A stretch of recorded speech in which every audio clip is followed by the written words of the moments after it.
Since April 22nd, when terrorists brutally murdered 26 civilians in Pahalgam, the writing was on the wall. India would avenge the killing of innocents, it was only a matter of time. Within 2 weeks of the dastardly terror attack, in the wee hours of May 7th, the Indian Armed Forces conducted precision airstrikes, destroying 9 terror bases in Pakistan.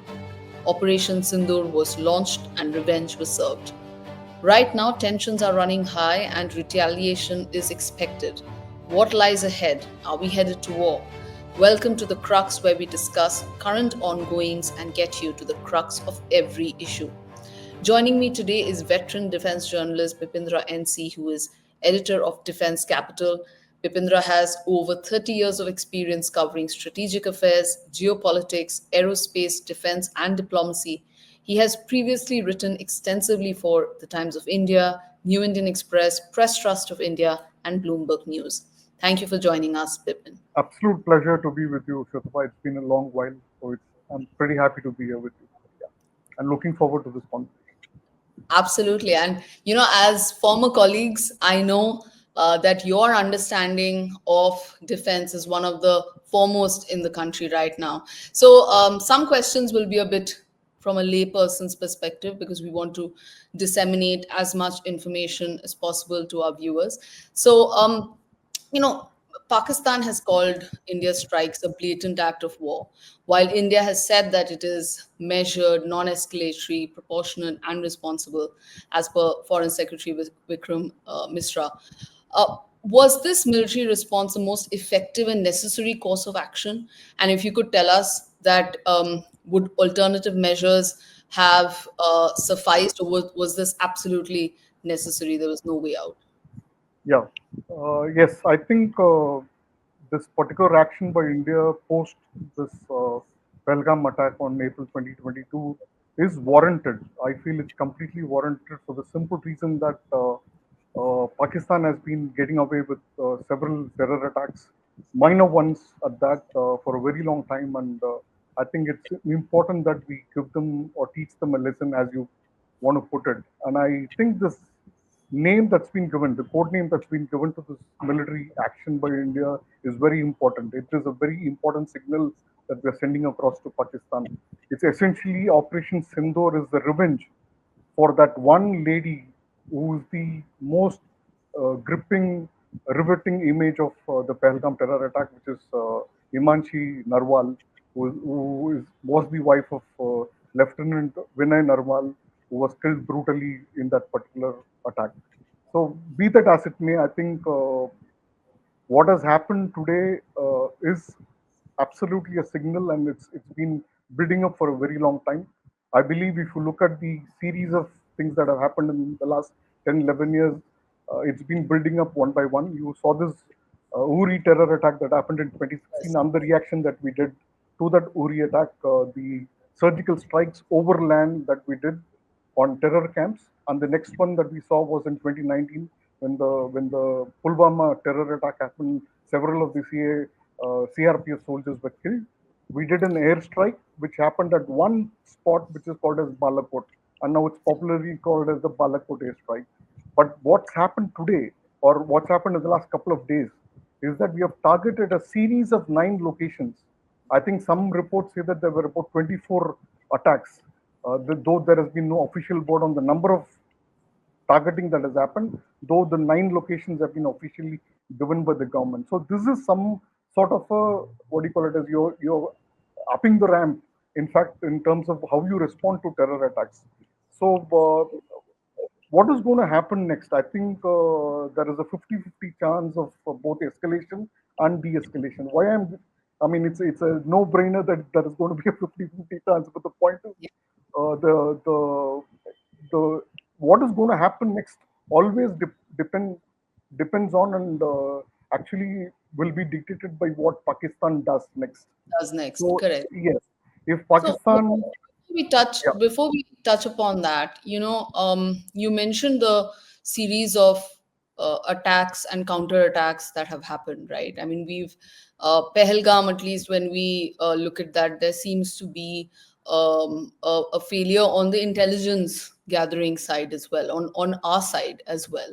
Um, how do you see us strengthening the intelligence gathering so that there is no intelligence failure? What exactly went wrong, do you think? That because I went to Pahalgam 9 months ago, and I cannot believe that the place that they recceed and they didn't have an attack was right where I was. The place Baisaran also. So a lot of us who've been there recently have seen a very different side of Kashmir, a very happy, prosperous side of Kashmir where people were happy with tourists coming in, locals were happy, and obviously there is a sense that on the other side of the border that they're not happy to see this progress, the peace and prosperity that was returning to the valley. But at the same time, we can't deny that there was a failure in intelligence gathering. What exactly went wrong? How did we have this incident even take place? Right. So, post 2019 decision by India to scrap the Article 370, which provided autonomy to Kashmir, I think there has been a lot of progress in terms of economic activity growing within Kashmir, peace returning, a lot of voices there within Kashmir who are now pro-India. A lot of people who were critics of Modi at some point in time have turned around and now started supporting what Modi has been doing for Kashmir. Both the sort of peace that the so-called peace that has been brought into Kashmir and also the economic progress.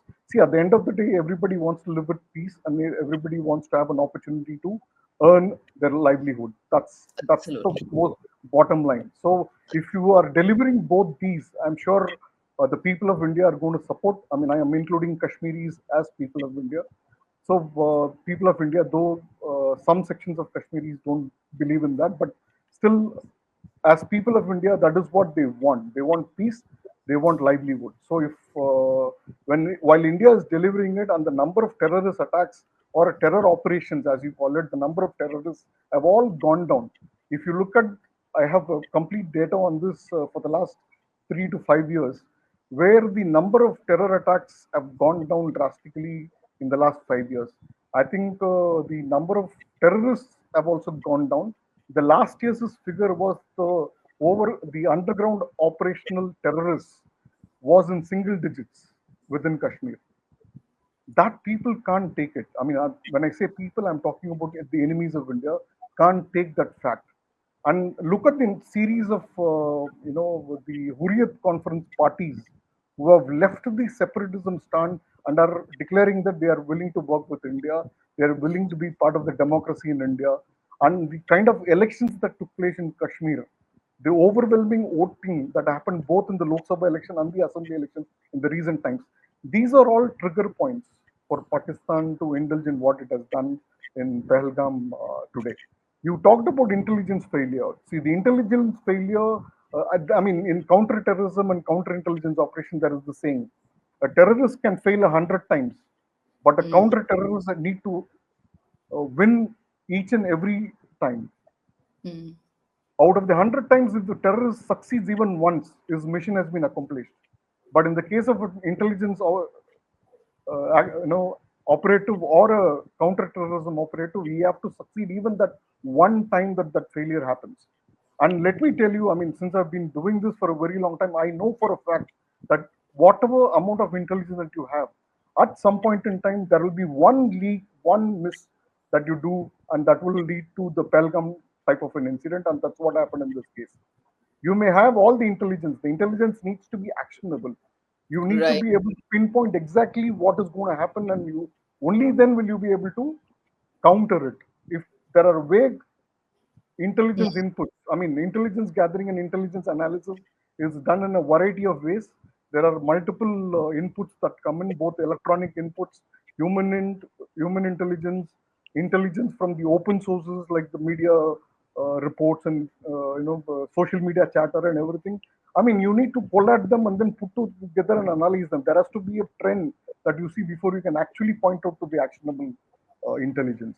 So that is where I think the problem happened. There was no actionable intelligence in this particular Pahalgam incident, because of which this failure happened. As you rightly pointed out, you went there to Pahalgam, some months back, right? So it was completely peaceful.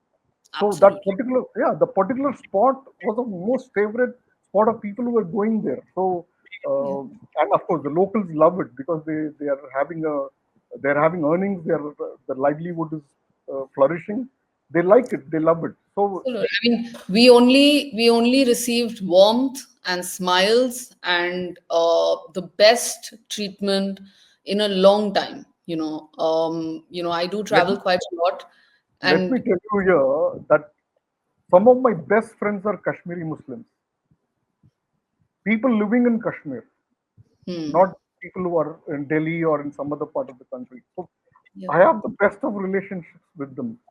yeah, yeah. I'm Most sure. heartwarming people that I've seen. So Absolutely. yeah, So how, when you look back at in the last 10 years, especially since PM Modi is on the scene as Prime Minister, how have the India-Pakistan relations and, how have things changed? Of course, we do see certain movements, but I'd love to hear from you how you perceive this change and yeah, shift in the yeah. power dynamics also, I think, Yes, is I much think more. yeah, absolutely. I'll cover all that. So essentially, what has happened is the Indian doctrine towards Pakistan has shifted completely, 180 degrees in the last 10 years now. What I mean by that, is that pre 2014, what we have seen is whether it was Vajpayee's government or Manmohan Singh's government or any other government, including the Gujarat doctrine that we talk about, where the entire intelligence apparatus of India within Pakistan was dismantled by Gujarat's doctrine. All that was essentially hoping against hope that there will be some sort of a friendship, some sort of a friendly relationship, or lost in the in a mela sort of a brotherhood, reuniting uh, brothers reuniting sort of a relationship. That was the attitude that India had towards Pakistan. So every effort, including Vajpayee's the most famous bus diplomacy effort, were all towards that. Uh, Post 2008 terror attack that happened on Mumbai, so we were so hesitant to do anything with Pakistan because again, Manmohan Singh having sort of connections and roots to the Pakistani Punjab had the sort of a feeling for a friendly feeling for Pakistan. So that is what has changed since 2014. So the doctrine has changed. The military doctrine towards Pakistan has changed. The diplomatic doctrine towards Pakistan has changed. If you see pre 2014, India and Pakistan were always talked in the international scene as an hyphenated two nations, just like Israel, Palestine. They used to talk about India, Pakistan. So that was the language that was being spoken globally by diplomats. That changed essentially. So India's Modi delinked India's diplomacy, geopolitics away from Pakistan. So that transition happened. So even post the 2016 Uri attack or the 2019 Patankot attack, India did military operations, but those military operations did not lead to the re-hyphenating of India and Pakistan. So that is a major shift that has happened in the way Modi deals with Pakistan. And militarily speaking, okay, Pakistan had always taken refuge in this threat that they will do a nuclear strike if India, does any misadventure, as they used to call it, uh, post any terror attack. But that bluff was called by India both in 2016 and in 2019, Uri surgical strikes and the Patankot or the Balakot airstrikes that happened. So we call the bluff. Essentially, what they meant was even if we don't use a nuclear weapon, mass destruction weapon on India, we will use the limited capability tactical nuclear weapons. So Right. tactical nuclear weapons are essentially small nuclear weapons, miniaturized nuclear weapons, which are used in a localized battlefield. It doesn't impact more than the battlefield, so it doesn't spread across to the civilian areas and stuff like that. So that bluff was called. So the refuge that Pakistan usually, this is my closing point. The refuge that Pakistan usually takes is that the nuclear threat. The second thing that they do is that they want to have the deniability that it was a non-state actor who did it. But Hmm. what was India's response? If even if it is a non-state actor's action, if there is a backing, since there is a backing of from Pakistan, look at all the targets, 9 locations that India did. They were all, terrorist training centers. They were all Yeah. recruitment centers. They were all indoctrination centers. So even if you do a subconventional, as it is called, a non-state actor terror attack, you will receive a conventional military response from India. Right. Right. So that is the shift that has happened. That will be combined with the diplomatic action that we did, talking to various state heads. Like Modi spoke to Putin just 2 days before the yesterday's Operation Sindoor. So he spoke to Trump. He spoke to some other person. So the external affairs minister, Jaishankar, has been speaking to several of the foreign ministers, including the U.S. Secretary of State. So we have already dealt with, or rather silenced, China with the Kazan BRICS summit that happened in Russia. Russia intervened during the Ladakh conflict and essentially ensured that there is a de-escalation between China and India, so that they are both are on his side or Putin's side in his fight against the US or in the war Right. against Ukraine. So all these things have changed. The strategy is he waited 15 days to do this Operation Sindoor. Modi waited 15 days. Yeah. So it means they have been doing silent, patient, without much noise planning. And this is not just warfare. This is something beyond what warfare actually. What has happened. That is the But shift that you has know, happened. like you no, full marks. I mean, we all stand together. There is no opposition during times like this. We, all of us, stand together with the nation, with our armed forces, and I mean, hats off to the tremendous show of not only our military capabilities, also our ability to take a strong stand and be like, enough is enough. And if you are training terror on your land, if you are nurturing terror on your land, then you will be receiving such punishment, military punishment. But Bipindra, we have over the years, as you mentioned, 2019 and so on, we have done strikes, right? Most of the times we're doing it in response to an attack which has happened on us. These strikes are not deterrents in the long term. Pakistan today might shut up. We may have de-escalation also, and God knows we do need de-escalation. I don't think the region. I don't think it's war is good for anyone, right? But at the same time, it may not stop them completely. They might do this again after a few years. So, what is the long term game for strikes like this? I mean, if they are not deterrents, they are more optics and show of power. No, these. I mean, it's a very good question that you asked. What is the long-term gain out of it? It's not just about the one-time action. You are sending a signal that every time there is a subconventional terror attack, a non-state actor, a deniability factor, despite all that, we will do a military action against you. I mean, mind you, this particular Operation Sindoor has been very calculated, very precise on specific targets. There have been no, what do you call it, civilian casualties. I mean, if at all there are civilians who are dead in these strikes because they were sheltered inside those terror camps. That is why they have become casualties. But we have not struck any military infrastructure. We have not struck any civilian infrastructure. But what is the response of Pakistan? Response has been shelling all across the international border and the line of control between India and Pakistan over the last 10, 15 years, 15 days now, Yeah. continuously. Particularly, it's increased since the Operation Sindoor attack of May 7th. Also, a massive misinformation campaign that Pakistan has Absolutely. started since Absolutely. yesterday. Absolutely. So I can list out. I mean, I've just written one article on the sort of misinformation campaign that's been going on, propaganda campaign that's been going on, in the last 15 days, particularly in the last 2 days.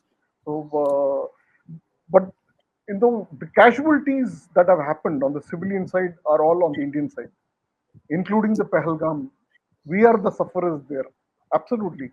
But let me tell you, if a nation is not willing to sacrifice human lives, then that nation is doomed into slavery or doomed to destruction, whatever you may want to like it. So we need to be ready to make sacrifices, and human sacrifices are a part of sacrifices. But one thing, let me tell you this: both military action and the diplomatic and the economic actions that India have taken in the last 2 weeks are all detrimental only to Pakistan. Mm. So the Pakistan needs to wake up. Does it want prosperity and peace for its citizens, or does it want to continue to wage its both conventional war and the subconventional, policy of terrorism as a state policy against India? Is that what it wants? I mean, I think the question lies with Pakistan on what it wants to do. India, as you rightly pointed out, is only reacting to the attacks that have been happening on its own civilians. Yeah. If it is military infrastructure, we don't much react as we do. But when the civilians are affected, Indian government does react.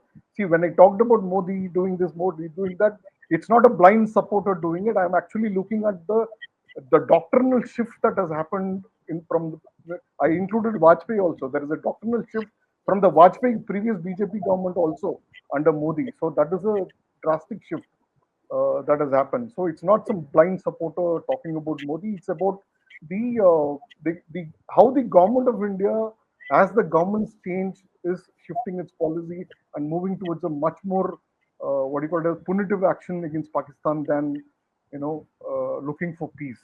So that's Right. the sort of shift that has happened. The this matter about the killing of civilians, which Pakistan has been claiming, again, it's all over.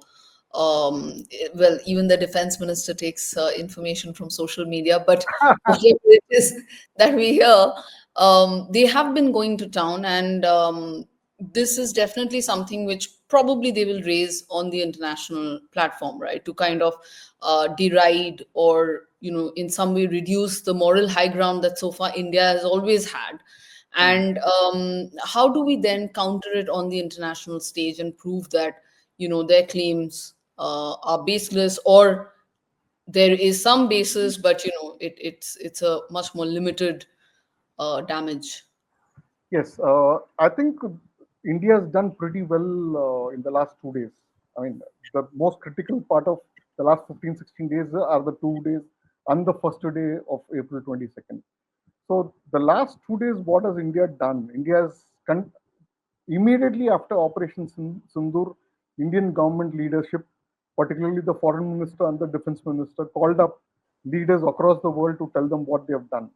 And let me tell you, the Balakot strike in 2019, Mm. India was quite weak in its ability to counter information warfare that Pakistan was indulging in, the kind of anti-India propaganda that they did globally and on social media. So we have been at the receiving end at that point in time. But this time, we didn't leave anything for Pakistan to do. We put out the information first. In fact, let me tell you, the Operation Sindoor was carried out for 25 minutes between 1:05 a.m. to 1:30 a.m. And within 12 minutes of that operation, at 1:42 a.m., the Indian government's statement on the Sindoor operation was out. Yeah. And they followed it up with a press conference later in the day at 10:30 in the morning when the this part of the world wakes up, and they Yeah. told exactly what they did. They showed the 9 locations. They showed the airstrike that happened, taking out those targets. So they made their Very information well clear, organized. I think it's one very of the well best organized. things we've seen in a long time. Absolutely, one of the best media conferences that I've seen in the last few years. Only regret that I have is that the Indian Foreign Secretary did not take any questions post that. That was the only lacuna, Yeah. because that if he had opened it up for question and answer, all the fake claims that Pakistan was doing would have been asked, and he would have got Right. an opportunity to answer that and to counter those propaganda. That didn't happen. But one of the justification that was given for not taking questions was that this was an ongoing operation, and obviously they were expecting a Pakistani response to this Operation Sindoor. And when the things haven't de-escalated, when situation hasn't subsided, along the borders, and when you are expecting some sort of a response, it is always better to be careful, to err on Absolutely. the side of caution than to give out some information that would be what do you call it, a cake on the platter for all intelligence operatives inside Pakistan to pick Absolutely. information and pull at it and figure out what India is going to do at the later stage. So, Absolutely. Yeah. so the wisdom is that you don't give out your information, even if it is a tactical information, through these kind of responses to questions. So Hmm. you keep a measured. This much is what I want to tell the world. You tell that, and be silent, and you can always have a time to counter. But let me tell you the what do you call, the leverage on the information warfare at this point in time lies on the side of India, because we were the ones who openly talked about this precise, calculated, in a high intensity uh, attack that we did on inside Pakistan and inside Pakistan occupied Kashmir. Remember, Right. the 2019 attack was inside Pakistan occupied Kashmir, which we claim is part of India. Right. Correct. Correct. But this time, we even targeted inside Pakistan.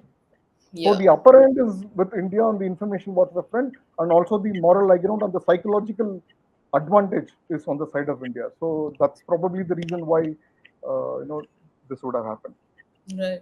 Also, obviously, military action aside, one of the best long-term ways of putting pressure on any nation is through economic bans and severing of ties. And in this case, we have seen very swift and again very strong, decisive movement about suspending the Indus water treaty, for example. Of course, it is still how exactly that would work out is still in the works. We still have to build the infrastructure on our side so that we can actually stop the water, and that kind of takes a few years. But India has shown that at least as PM Modi a few years ago had said that blood and water cannot flow together, and then obviously this time they've taken a decision on a treaty which for many years India has been unhappy about, saying that the power scales have changed, the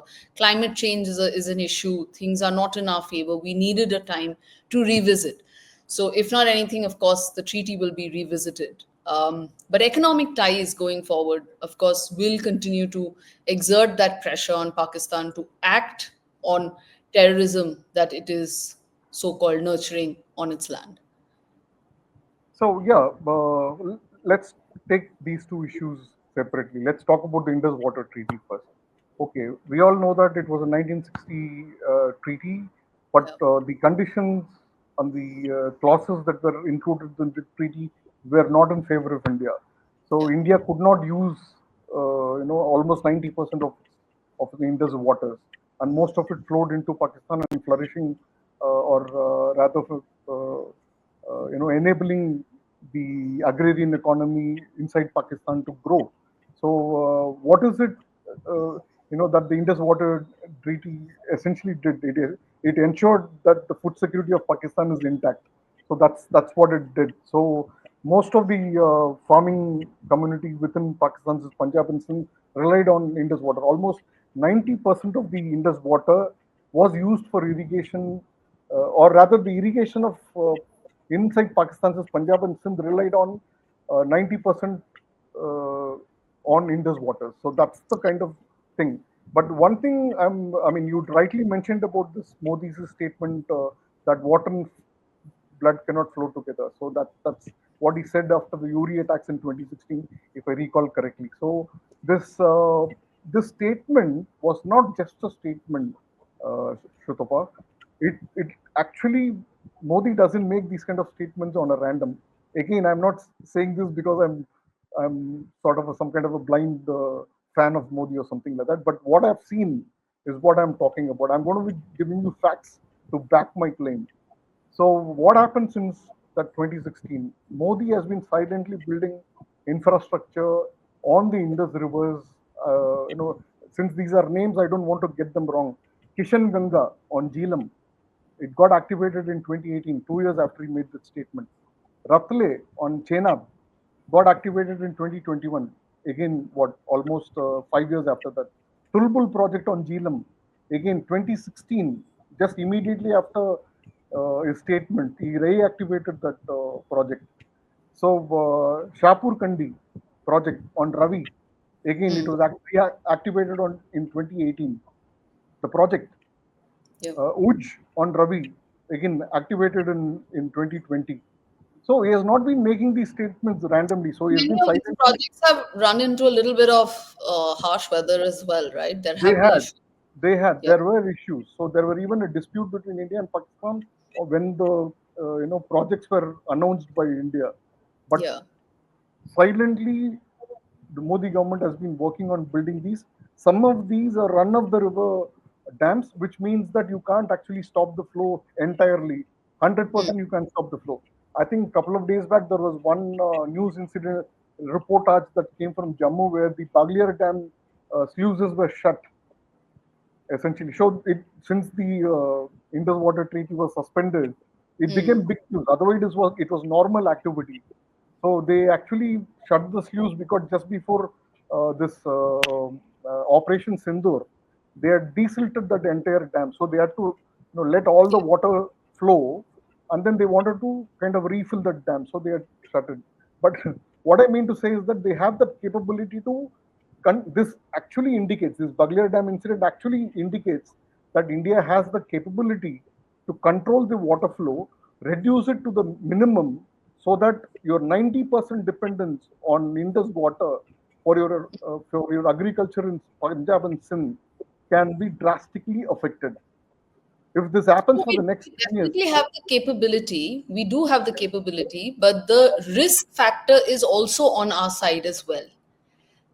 I mean, we have the yeah, capability I to stop understand your point, the before environmental disaster point of view that you're environmental talking about. flood action. I mean, end of the day, it's the same region. So it's just across the border. So our Of course, farmers I on mean, this side also have the risk is still high. And I of course have full faith that India's ethos is such that we would never do something which is extremely irresponsible, because absolutely. there is a lot of thinking whichever governments have been there, whichever dispensations are there, this is our ethos, this is what our Yeah. country is about. So I'm sure there's a fair amount of thinking which will go into place before we do something drastic like Absolutely. In fact, what water. has happened is in some of these dams, we have done diversionary, diversionary tunnels to Yeah. let the water flow into India. So that will sort of ease the pressure on the dam that we are talking about. So Right. and also we will be able to use that water diverted for our own agrarian purposes. So there is some thinking in this regard that has gone into it. Currently to ensure that the environmental concerns are also taken care of.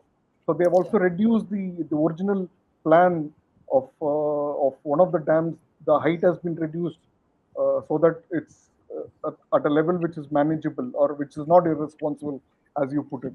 So that thought process is going on. Let's talk about trade now. Trade,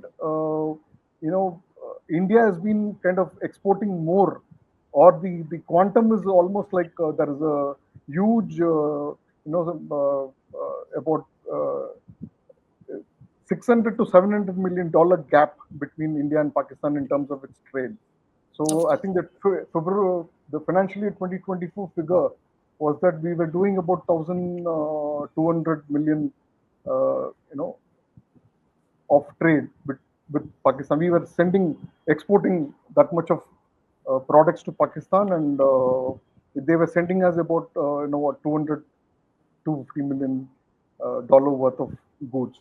So Right. yeah, so most of their dependence on India has been on issues like coconut, fruits, then tea, which is a major thing in Pakistan. So vegetables, spices. So these are some of the things that sugar. Mm. Most of it is actually food products that Yeah. we were. So that is certainly going to impact. That is going to certainly tea is going to be a major major psychological factor.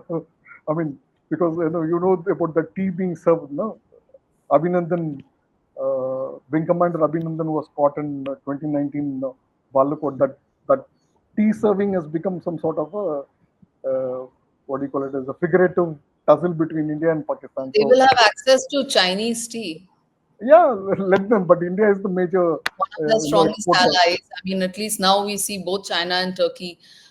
Turkey, especially now, yesterday made some noise as well. So going forward, I think those are relations also which are very interesting to watch out for, to see what China for long has been, of course, trying to come in between these between our relations, right, with Pakistan, Absolutely. and now is a I'm sure they will not miss out on this Yeah, and in opportunity. fact, India is also dependent on majorly food products Yeah, from Pakistan. So, but I think the quantum is what is makes the difference. So right. people do argue that since we are exporting more, it is we are going to be affected by the calling of trade with Pakistan. And there are others who argue the other way, saying that in fact, we are going to be denying them uh, food products. So Yeah. whatever the argument, whichever argument is justified, but I Mm, think trade is something that is being used as a weapon at this point in time. I think mm, even Trump is using trade as a weapon against several other nations. So I think that's par for the course. us included. Trump, Yeah, us us included. included. Us in, I mean, yeah, he's using it against several nations, including India. In fact, the point is any terror attack will become a tripwire for India Hmm. and Pakistan on all going to war on all fronts, whether it is economic war or it is environmental war, whatever you call it. It's going to be a full-fledged war. What I believe is that this Pahalgam terror strike has changed the relationship between India and Pakistan forever. Forever. There Yeah, can be no peace till yeah, Pakistan gives up on terror activities. There will be a conventional military response. There will be a punitive trade, diplomatic, and environment response from India if there is going to be a terror attack again from Pakistan side. I think that is the clear message. The relationship has changed forever. That's it. so now, towards the end of our chat, obviously the question on everybody's mind, the question on everyone's lips is what's happening next. We obviously have so many mock drills happening all around the country. Everybody is, I mean, even my residential association here has sent us an advisory on what we are supposed to do. So obviously everybody, since the government has taken the lead and society is also following, but war is not good for any of us economically. um, One of the main reasons being that anyway we were all of us are going through economic uncertainties, both in India and global uncertainties as well. It's a difficult time in general for war to happen. And as you said that yes, sacrifice, human sacrifice is needed, but again the people on the border, living near the border, are always more at risk, and any loss of life is best avoided. Do you see, at least what are you hearing? Is there work happening to de-escalate things, or are we preparing for a retaliatory action from Pakistan? In fact, both are happening at this point in time, Shutapa. One is we are preparing for a retaliatory action from Pakistan. We are ready. There have been air defense alerts all across the border. I mean, we will get to know a few things in some time now. Uh, we have sort of used our air defense to ward off attacks from Pakistan, in the border areas. We are also hoping that Pakistan will not escalate this matter and would come to the table to talk about dismantling the terror infrastructure that are there inside Pakistan, and that it would discard its state policy of funding and sponsoring terrorism against India. These are all hopes that we have, and the war can happen if Pakistan does some escalatory, stupid military move at this point in time. And we are not going to be, I think India is not going to be silent on it. It will punish Pakistan, which will be at high cost. for Pakistan. So that is what the preparation has been on. 15 days of preparation has been done for it. And also militarily speaking, both in I mean, India has a better inventory and equipment than Pakistan, which is known worldwide. And Pakistan does not have the the capability, budgetary capability to fund its military operations on both the Afghan front and the India front. Yeah. So, if this escalation happens, then it is going to impact Pakistan much more badly than it will affect India. But in India's case, what is going to happen is that your target of becoming the third largest economy by 2030 will be badly impacted, and you'll have to push it much further, probably to 2047 if you have a war at this point in time, because most of your budgetary allocations are going to go to military purchases, which is not essentially good for India. You need to do that. So, what is it you're targeting? Viksit Bharat in 2047 or annihilation of Pakistan in 2025? So, these are the two, dilemmas that the Modi leadership or the government, Modi government and its political leadership need to take a call in consultation with its military leadership and the diplomatic leadership. So this is the question that is there. But Mm. all said and done, it's been silent, in the last 24 hours. But let's not be fooled by the silence. Pakistan is certainly preparing because it's a matter of prestige and it's also a matter of Shahbaz Sharif's respect within Pakistan. If they don't do anything Mm. retaliatory, then it is going to impact. I mean, I'm only talking about the factors. Yeah. These are the factors that will sort of ultimately impact or drive what is going to happen next. So what is But if going to be the outcome? If Pakistan retaliates and say it is, again, we are conjecturing right now. But if Pakistan retaliates, will India again retaliate, or will it be that okay, maybe it's not the damage was not that much, so we will also kind of cool off a little bit, or is it now going to be a tit for tat till it It finally is going, escalates into? it is going to be a tit for tat, and that is purely because of the Modi factor.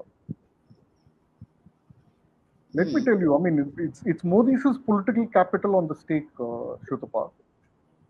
But he has a very strong diplomatic capital also, Bipindra. I mean, what I That, mean that is, as you mentioned, the foreign ministry is already speaking to all of these countries, right? correct, So correct. my assessment is that there will be, or there already is, a little bit of more than a little bit of pressure on Pakistan also to toe the line. I mean, Yeah, not to provoke us to such an extent. Obviously, we are also being told to keep a cool head, which I think India has always had a cool head.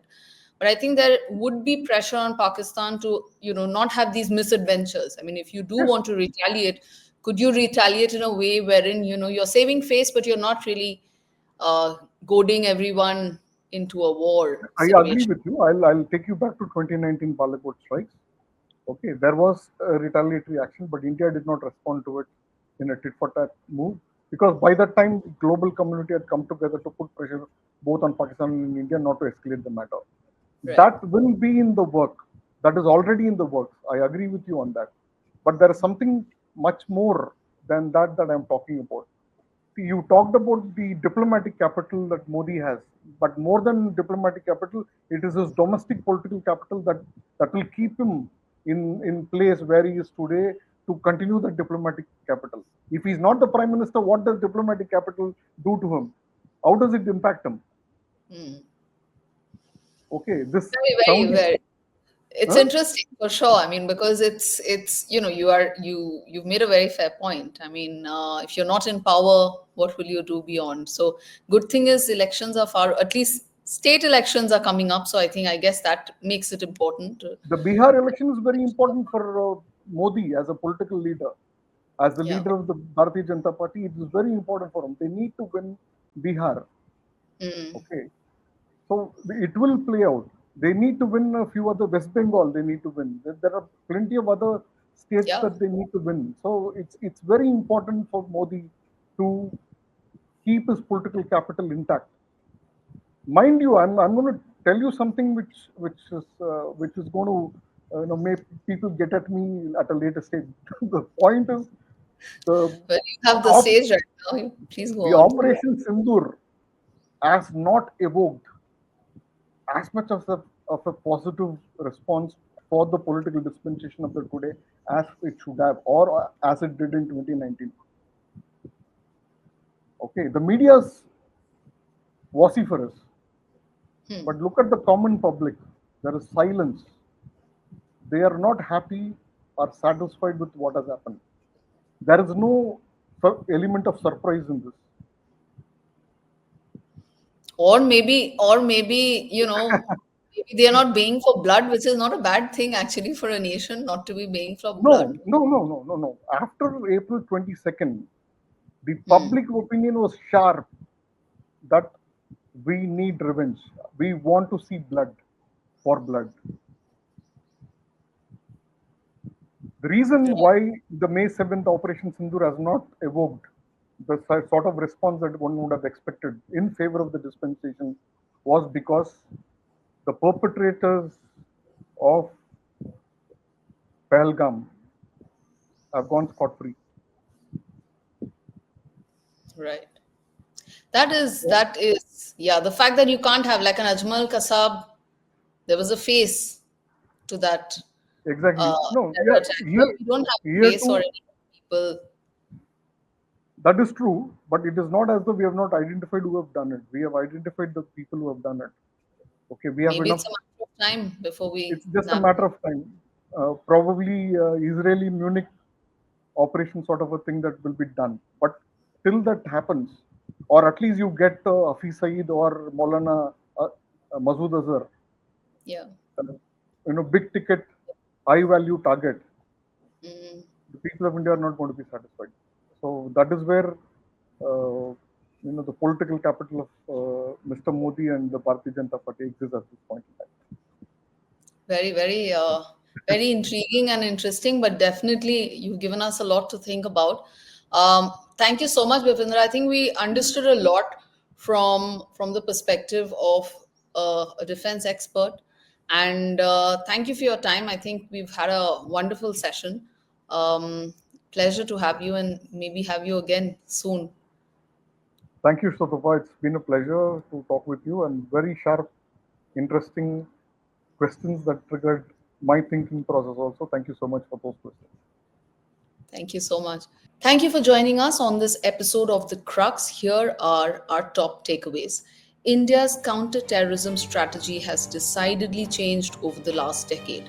Operation Sindoor joins the line of recent counterattacks where India flexed its military muscle. The pressure is now on Pakistan to avoid misadventures and rather commit to eliminating terror from their soil. But India remains prepared for retaliatory action from Pakistan. But war is expensive, both for human lives as well as the economy, so it is best avoided. Hopefully, we will witness de escalation in the short term. Thank you for joining us on The Crux. See you next time.